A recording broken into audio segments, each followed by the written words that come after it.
Sorry friends, sorry for the interruption. Continue करूया आपण second पार्टमध्ये. We are talking about the second stanza of the poem Indian weavers. We have seen that here weavers are again weaving the cloth which is bright one and the time is fall of night. In this stanza she has used the colors. She says like the plumes of peacock, मोराच्या पंखाप्रमाणे purple and green. Two different colors are used, purple and green. We view the marriage veils of a queen. Now, so what she says, see, in youth we get married and our life begins. How is the life in youth? It is full of enthusiasm, active, capable of doing everything. या वेळेला माणसाची शिष्टी आहे की काहीही करण्याची क्षमता असेल असू शकते असं म्हणू आपण. Capable of conquering the world. Dreams can be dreamed and made और can be realised we can say. मोठी मोठी स्वप्न पाहून ती स्वप्न वास्तविकतेमध्ये आणण्याचा तो काळ असतो, उमेदीचा काळ असतो. म्हणून त्याला ब्राईट आणि पर्पल आणि ग्रीन अशा कलरने उल्लेख केलेला आहे. पर्पल आणि ग्रीन का म्हटलेलं असेल? Two colours here. Purple indicates capability and sometimes in life there are ups and downs.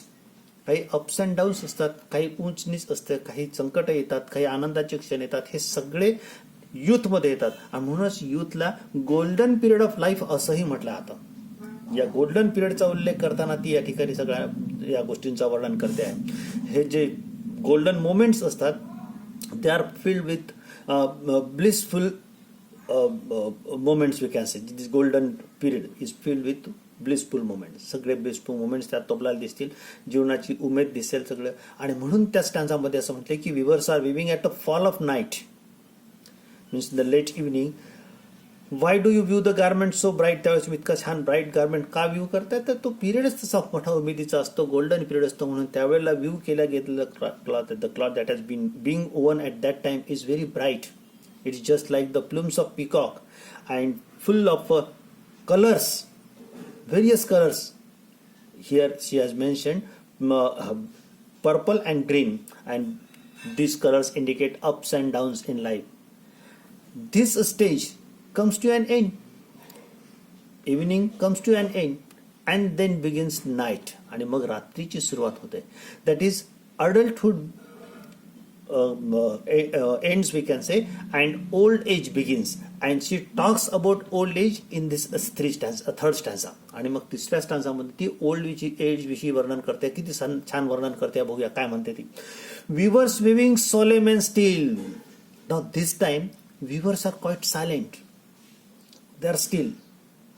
त्या तिथे शांत आहेत, त्यांचा मूड अगदी वेगळा आहे. Weavers are weaving solemn and still. What do you weave in the moonlight chill? Now the question is what do you means what are the weavers weaving at this time night? Moonlight chill. आकाशामध्ये चंद्र असताना शांत वातावरणामध्ये नाईटमध्ये viewers काय view करतात असं ते question करते आहे. White as a feather and white as a cloud. What are you weaving which is white as a cloud? See the reply. We weave a dead man's funeral shroud. Now in the second stanza we have seen that the weavers were weaving marriage veil of a queen. एका लेडीचा youth किंवा young लेडीचा marriage वेल म्हणजे लग्नामध्ये wear करण्याचं जे काही घुंगट असतं ते ती व्ह्यू करताना दिसतात. आणि या ठिकाणी ते काय व्ह्यू करतात? दे are weaving a dead man's funeral shroud. The white cloth that is covered, that is used to cover we can say dead body. Now in the third stage of life we see the weavers weaving silently and they are using single color and that is white. That symbolizes eternal peace that we get with death only. आणि शेवटच्या क्षणाला शेवटच्या स्टेजमध्ये म्हणू आपण weavers silent असतात, mood थोडासा sad असतो असं म्हणू आपण. Because they are coming to an end of life. जीवनाच्या अंतापर्यंत शेवटाकडे ते येत असतात आणि त्यावेळेला ते व्ह्यू करताना दिसतात funeral shroud. In the first stanza we are saying at the beginning of life they are weaving robes of a newborn baby. नवजात जन्मलेल्या बाळासाठी असलेले ते लूज गार्मेंट्स विणतात. In the second stanza we see they are using various colors and they are weaving veil of a queen. Veil means that is worn at the time of marriage. ओढण्याला ओढणी म्हणा किंवा मग घुंगट म्हणा, अशा पद्धतीचं क्वीनचं ब्राईडचं वेल view करताना second स्टॅन्झामध्ये दिसतात.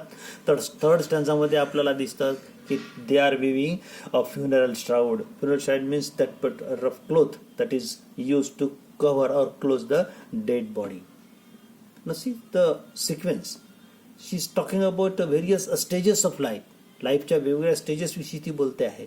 आणि थर्ड स्टेज आहे ओल्ड एजची, ज्याचा अल्टिमेट रिझल्ट ज्याला म्हणू आपण, की त्याचा अंत ज्याला म्हणू आपण डेथ असते. Old age. आणि इथे ती एम्फसिस करते, कशावर जोर देते, भर देते, स्ट्रेस करते आहे last stage of life, that is death, which is emotionless. That's why she has used only one color, white, that indicates eternal peace. चिरकाळ मिळणारी शांतता इंडिकेट करणार किंवा शांततेचं प्रतीक असलेला पांढरा कापड त्या विणताना दिसतात आहेत. आणि पांढरा तो कापड काय इंडिकेट करतोय, तर इटर्नल पीस इंडिकेट करतोय, जी आपल्याला मृत्यूनंतरच प्राप्त होणार असते. मग अशा पद्धतीने पहिला जो काळ असतो तो सेलिब्रेशनचा असतो, आनंदाचा असतो, फर्स्ट स्टेज ऑफ लाईफ ज्याला आपण म्हणू. मग इथे सेकंड स्टेज ऑफ लाईफ ते उमेदीचा असते, अप्स अँड डाऊन्स असते, गोल्डन पिरियड ज्याला म्हटलंय, ज्याच्यामध्ये सगळे आनंद दुःख आपल्याला अनुभवायला मिळतात. We enjoy all those things in the second stage of life, that is youth or adulthood we can say. And she again talks about the third stage of life, that is old age, and finally that old age comes to an death. अशा पद्धतीने ती सगळ्या पद्धतीच्यावर colours कसे use केले आहेत. पहिले blue, born and being celebrated we can say. Second, blue, purple and green, that is active and capable of conquering the world, having capacity of doing everything in life.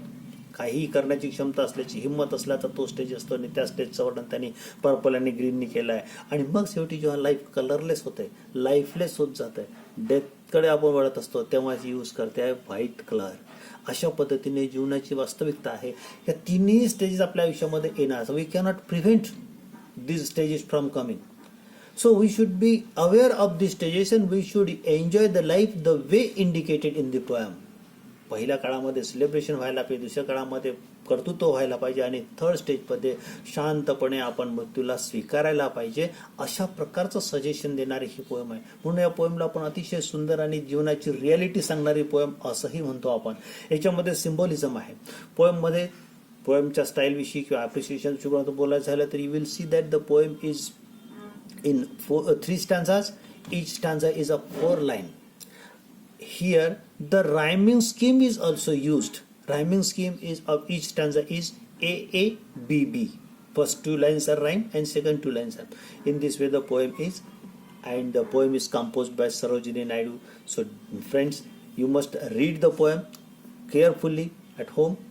Try to understand it, and of course, as usual, after this poem you will get some activities to perform. I will send you it on the group, so you have to solve those activities, attempt those activities, and pen them down in your notebooks. You will have to pen them down in your fair notebooks.